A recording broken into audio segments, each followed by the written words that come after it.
You are listening to the Get Global Network podcast of the Ask-Avani-Show. You can hear the show live on Saturdays at 3 p.m. in London, 9 a.m. Central Time in the U.S. on SoMetro Radio, one of the original member stations of the Get Global Network.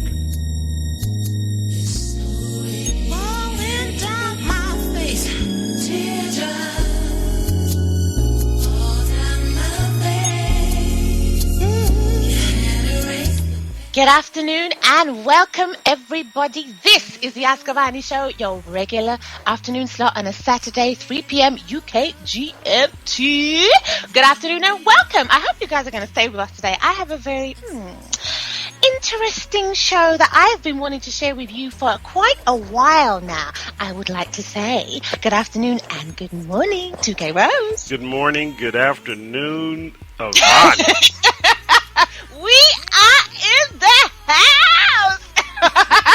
You are so hyped today. I wanted to make sure I said that before we before we got too far into the show. You are hyped and even more hyped than you normally are, which is a good thing. Okay.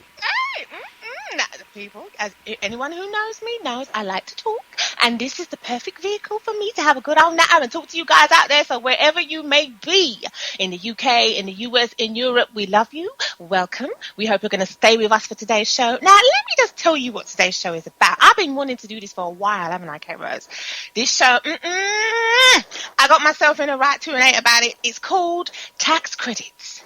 And now I just wanted to get people to know, oh my goodness, the living wage, homelessness, politics, is the UK just trying to make hardworking, low-earning families and homeless people suffer even more just to balance their political budget books? Now that's the question I've got. Now, especially over here in the UK, K-Rose, everyone's going to know what's been happening with the tax credits. Okay, I must say this, before we get into today's show, I must say that they finally did it. I think it was either last week or the week before now, I can't remember. So much has been happening.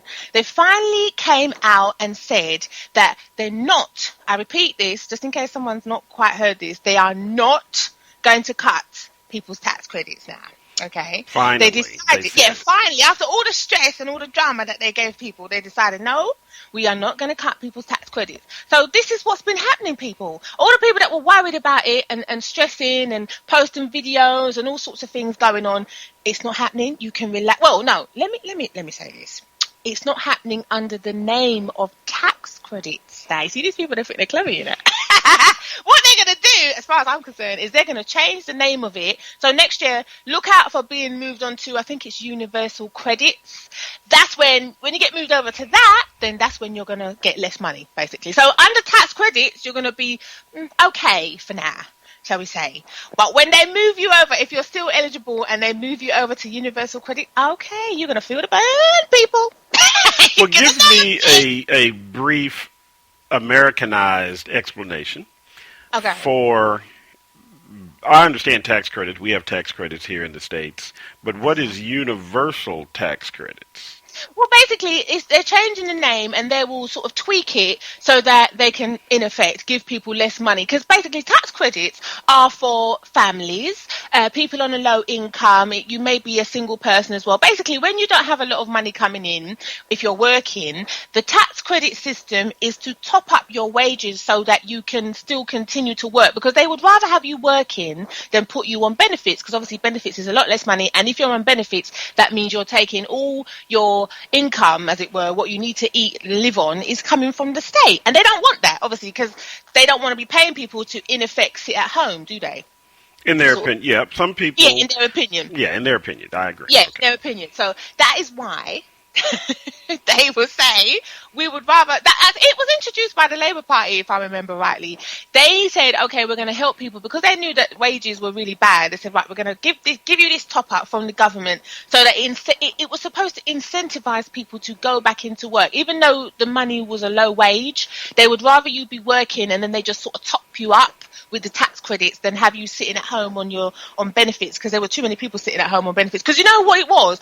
Benefits were classed as, it was actually more, I don't want to say the word lucrative, but it was, for especially for families, it was actually, they would get more money if they stayed at home on benefits than if they went out to work. Can you imagine that?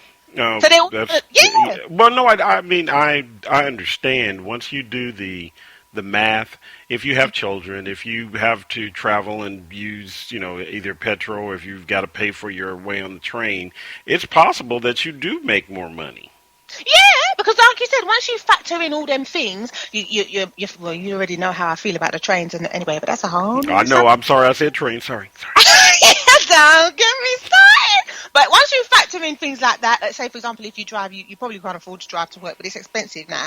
But if you factor in travel, eating costs, things like that to go to work, people just thought, nah, I'm better off staying at home and just, living at home on the money that the government's going to give me. Because the thing is as well, they don't just get tax credits, they get like child tax credits and things like that. So there's other little things, especially if you've got children, but they're trying to lock down on all these things now. They're trying to cut it off. So depending on how many kids you got, because for every child you had, you would get money. So more and more people back in the day used to go and have more and more kids so that they would have more money coming in.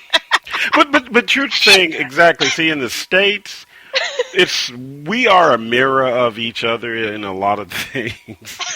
We just don't know it, innit? Right, and that's why this show is so great. It's because you're saying something that they've been saying here in the United States for years, and so I believe it's a common thing that's talked about, and I believe that those people that are the conservatives there in your country are the same as the conservatives here, and for them to say, hey, Bobby Jane from Tupelo, Mississippi is sitting at home and not even working and getting money because she's got 7 kids. Yeah. They don't want that happening. Oh, people. Oh, my God. Well, it's all right for her I should say it used to be all right for them because they would just sit there and just collect. And collect, but now it's like, okay, well, they don't want that. And even MPs, though, see, you have I keep talking about this, don't I? The members of parliament, how we have the opposing parties and they're always fighting with each other and everything. So basically, even MPs now are starting to stand up and say, okay, no, you can't do this.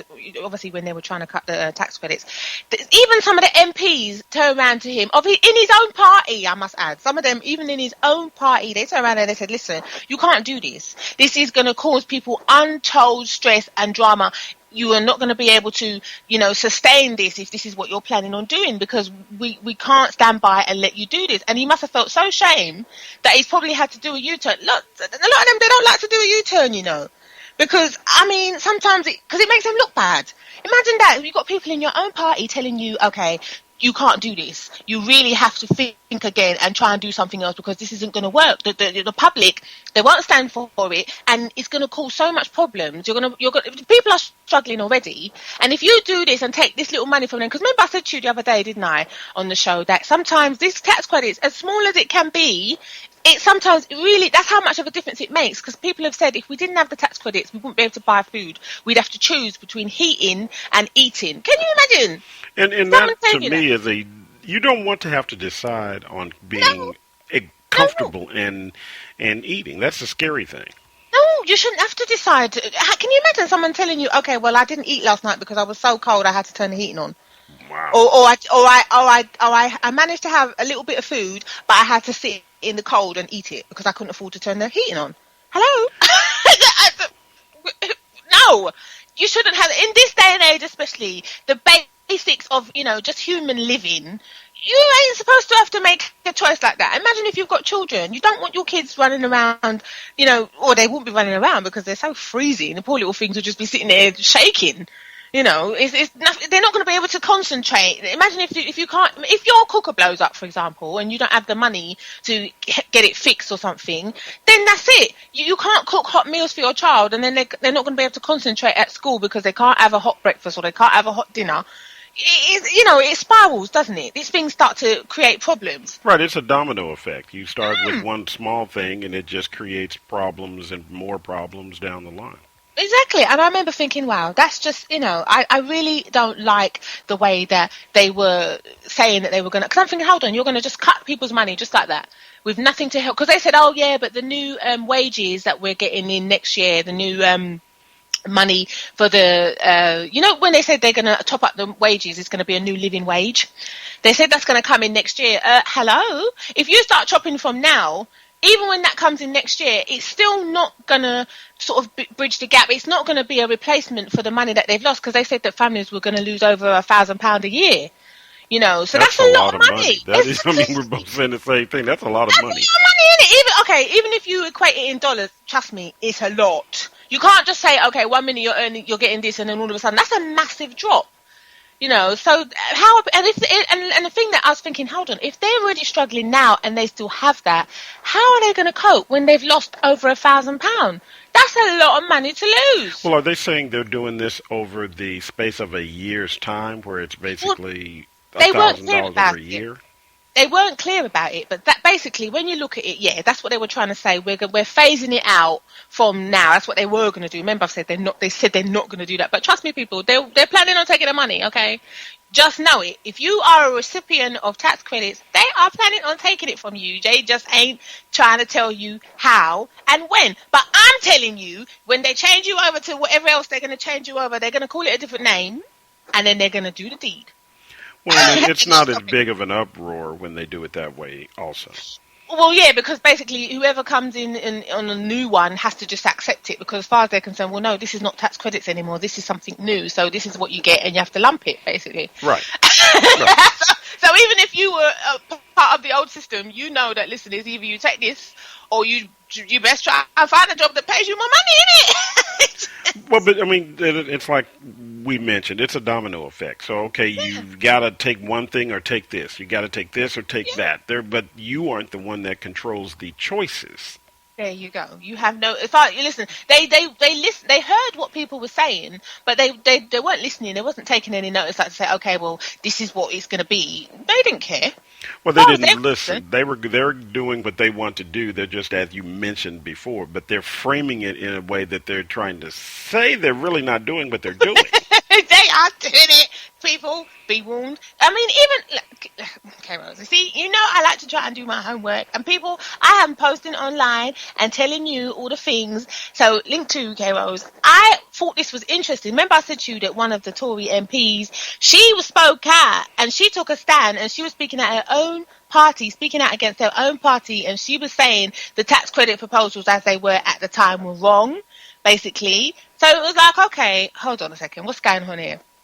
And it was link free. MP Heidi Allen warns tax credit cuts betray the Tory values. That's what she was saying. But I'm thinking, well, hold on a second.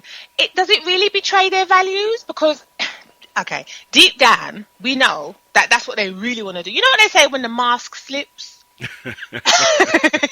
You know when people say that? That's what it was. The mask was slipping. The mask was slipping. So really and truly, when they say they're for the people, they ain't really for the people. I got to be in my bonnet about these types of things. Someone said to me years ago, K-Rose, they said to me that I should have been a politician. And I started laughing. They said, oh, you should go and work in the House of Commons. I was killing myself. I said, nah. And they said, why? I said, listen, they don't want me there. And he said, why? It's because I'm too straightforward. I'm too raw. I speak as I find, and they don't want to hear that.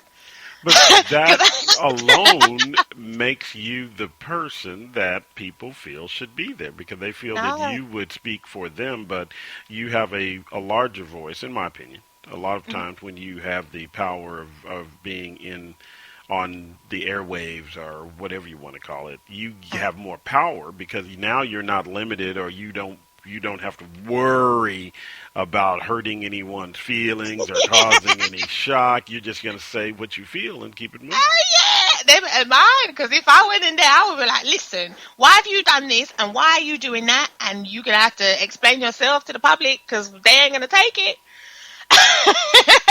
And they'll probably be looking at me like, when is this woman just going to stop talking and just be quiet and sit down? No, I'm not. Because do you know what they say? You have to speak up and you have to speak out. And another thing, people, I have to say this. If you don't stand for something, you will forfeit anything.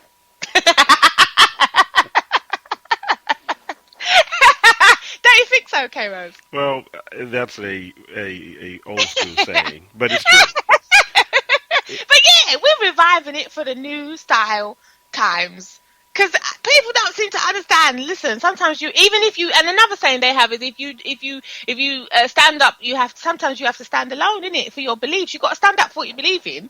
Because sometimes, why would you just sit there and not say anything? Well, but most of the world, as I mentioned to you consistently and constantly, most of the world is not going to think like you, and most of the world really isn't supposed to be in the lead. Most people, Right. and if Yeah. that was